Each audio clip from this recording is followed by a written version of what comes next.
బెంగాల్ మొదటి దశ ఎన్నికల్లో హింసాత్మక ఘటనలు చోటు చేసుకుంటున్నాయి. ముర్షిదాబాద్లోని నౌదాలో దుండగులు నాటు బాంబులు విసిరారు. పేలుళ్లలో పలువురికి తీవ్ర గాయాలయ్యాయి. ఘటనాస్థలికి ఏయూజేపీ ప్రెసిడెంట్ కబీర్ వెళ్లారు.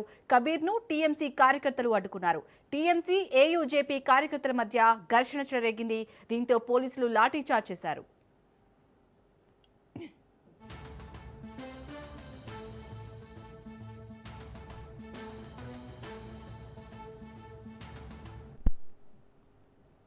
దీనిపై పూర్తి అప్డేట్స్ ని మా ఇన్పుట్ ఎడిటర్ శ్రీకాంత్ అందిస్తారు. Srikanth. Shalini, good afternoon. So Murshidabad పశ్చిమ బెంగాల్లో ఒక ఉద్రిక్తమైనటువంటి వాతావరణం కనిపిస్తోంది. టీఎంసీ వర్సెస్ అట్లాగే హుమాయూన్ కబీర్ ఒక యుద్ధ వాతావరణమే కనిపిస్తుంది. ఇప్పటికే ఘర్షణలు మొదలయ్యాయి.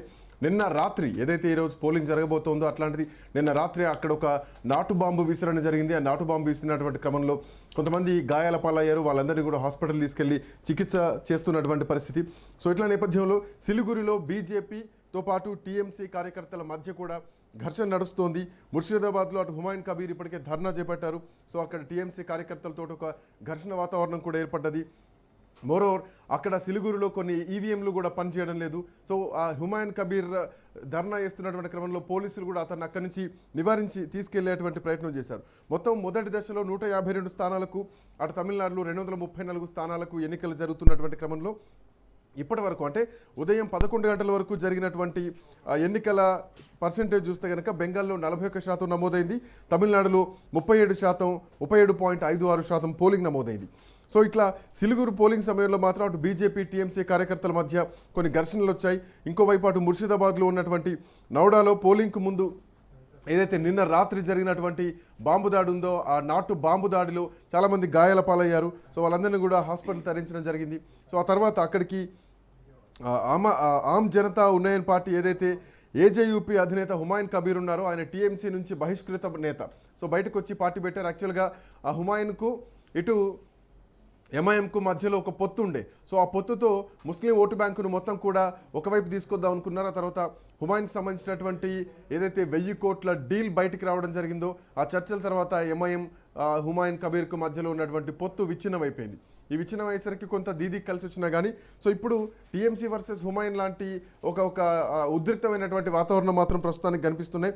సో హుమాయూన్ వస్తున్నటువంటి క్రమంలో అడుగడుగునా కూడా ఆయనకు నిరసనలు ఎదురవుతున్నాయి. టీఎంసీ కార్యకర్తలు ఎక్కడికక్కడ ఆయన అడ్డుకుంటున్నారు. టీఎంసీ కార్యకర్తలు అడ్డుకున్నటువంటి క్రమంలో వాళ్ళందరిపైన చర్యలు తీసుకోవాలంటూ కూడా అటు పోలీసులను డిమాండ్ చేస్తున్నారు హుమాయూన్ కబీర్. సో ఏదేమైనా కానీ ఒక గందరగోళమైనటువంటి వాతావరణం కనిపిస్తోంది. ఇప్పటికే భారీగా ఓటర్లంతా కూడా పోలింగ్ బూత్లకు చేరుకుంటున్నారు.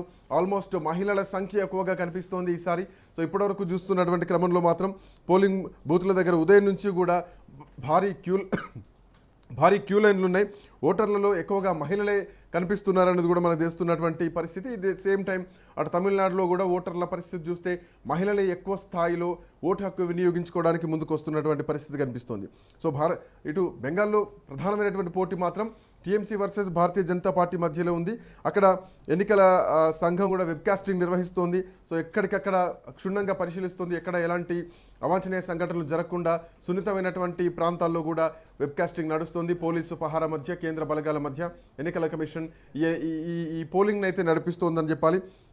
సో ఇప్పుడున్నటువంటి పరిస్థితుల్లో మాత్రం కొంత ఉద్రిక్త వాతావరణం పశ్చిమ బెంగాల్లో కనిపిస్తుంది. తమిళనాడులో మాత్రం ఎలాంటి ఉద్రిక్తమైనటువంటి వాతావరణం లేదు. పోలింగ్ మాత్రం సజావుగా నడుస్తోంది. అటు టీవీకే అధినేత విజయ్ కూడా ఇప్పటికే తన ఓటు హక్కును వినియోగించుకున్నారు. సో మిగతా అందరూ నాయకులు కూడా తమ తమ ఓటు హక్కులను వినియోగించుకున్నారు. అటు స్టాలిన్ కానీ ఇటు పళనిస్వామి కానీ వాళ్ళంతా కూడా తమ తమ ఓటు హక్కులను వినియోగించుకుంటున్నారు. సో ఇట్లా నేపథ్యంలో పశ్చిమ బెంగాలే కొంత ఉద్రిక్తంగా కనిపిస్తోంది. చూడాలి ఎట్లాంటి పరిణామాలు ఉండబోతున్నాయో సాయంత్రం వరకు. శాలిని. అలాగే శ్రీకాంత్, పశ్చిమ బెంగాల్లో ఇంకా హింసాత్మక ఘటనలు చోటు చేసుకోకుండా అంటే పునరావృతం కాకుండా ఎలాంటి జాగ్రత్తలు తీసుకుంటున్నారు పోలీసులు కానీ అక్కడ? ఏదైతే హుమాయూన్ కబీర్ కానీ లేదంటే దీదీ కానీ లేదంటే ఇటు భారతీయ జనతా పార్టీ నుంచి సువేంద్ర అధికారి కానీ సో బలమైనటువంటి నాయకులు ఓటేసేటువంటి ప్రాంతాల్లో కొంత పోలీస్ బందోబస్తుని ఎక్కువగానే పెట్టారు. అండ్ మైనారిటీ ఓటు బ్యాంక్ ఎక్కడైతే ఎక్కువగా ఉంటుందో సో ఆల్మోస్ట్ 30% మైనారిటీలే అక్కడ ప్రభుత్వాన్ని నిలబెట్టడానికి మెయిన్ అసెట్ బ్యాక్ బోన్ అని చెప్పాలి. సో అట్లాంటి సమస్యాత్మక ప్రాంతాల్లో కూడా పోలీస్ బందోబస్తు అయితే సీరియస్గానే ఉంది. ఎక్కడ ఆ నాయకుల వెంట వచ్చేటువంటి వాళ్ళతో వాగ్వివాదాలు జరగకుండా పోలింగ్ ప్రశాంతంగా మూసేటువంటి ఏర్పాట్లయితే ఎలక్షన్ కమిషన్ పర్యవేక్షణ చేస్తోంది. ఇప్పుడు ప్రస్తుతానికైతే పశ్చిమ బెంగాలే కొంత ఉద్రిక్త వాతావరణం కనిపిస్తోంది. రాత్రి నాటుబాంబు పేలిన తర్వాత అక్కడ హుమాయూన్ కబీర్ ఎంటర్ కావడం, ఆయన టీఎంసీ కార్యకర్తలు అడుగడుగున అడ్డుకోవడం, మరోవైపు అటు బీజేపీ టీఎంసీ కార్యకర్తల మధ్య కూడా కొంత వాగ్వివాదాలు జరుగుతున్నటువంటి క్రమంలో ఎక్కడ ఎలాంటి అల్లర్లు జరగకుండా కొంత జాగ్రత్తలు అయితే తీసుకుంటోంది. బట్ ఉద్రిక్త పరిస్థితులు ఎప్పటికప్పుడు పర్యవేక్షణ చేస్తూనే ఎన్నికల కమిషన్ ముందుకెళ్తుంది. శాలిని.